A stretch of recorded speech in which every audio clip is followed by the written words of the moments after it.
உறவுகளுக்கு வணக்கம். மீண்டும் ஒரு காலை சந்திப்பது மகிழ்ச்சி. நான் உங்கள் கமலஹாசன் தட்சிதன். எதிர்வரும் காலங்களில் இப்போ பேசும்பொருளாக மாறி இருக்கிறது இலங்கையின் மருத்துவத்துறை. அனைவருக்கும் மறந்த விஷயம், இலங்கையின் மருத்துவத்துறையில் இப்போ பெரிய ஒரு சாதனை ஒன்று செஞ்சுருக்காங்க.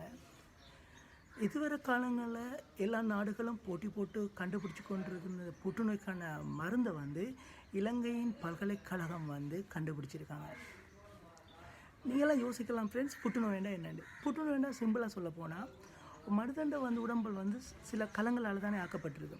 அந்த கலங்கள் குறிப்பிட்ட காலங்களுக்கு பிற வளர்ச்சி அடையாது.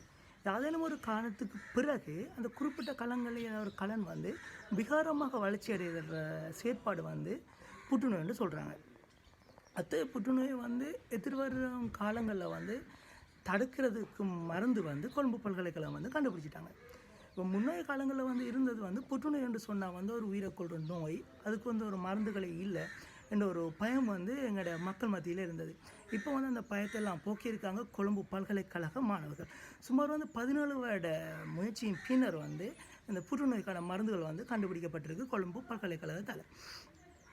நார்மலான கருத்து கணிப்படியும் பார்த்தா ஒரு வருடத்துக்கு உலக நாட்டில் 20 மில்லியன் மக்கள் புற்றுநோயால் பாதிக்கப்பட்டு உயிரிழக்கிற சந்தர்ப்பங்களும் அமையுது.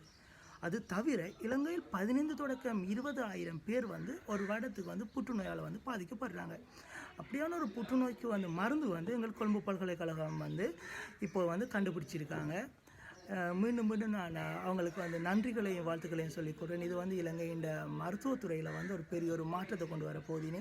எதிர்வரும் காலங்களில் இலங்கை பேசும் பொருளாகவே மாறப்போகிறது. ஏன்னா எங்களை விட பெரிய நாடுகள் புற்றுநோய்க்கான மருந்துகளை கண்டுபிடிக்கிற முயற்சியில் ஈடுபட்டு கொண்டிருந்தாலும் இந்த நேரத்தில் இலங்கை அந்த புற்றுநோய்க்கான மருந்துகளை கண்டுபிடிச்சது எங்களுக்கு பெரிய சந்தோஷமாக இருக்கிறது. அது மட்டுமின்றி எமது நாட்டுக்கு ஒரு பெருமை சேர்த்த விடயமாக கூட இதை நான் கருதலாம்.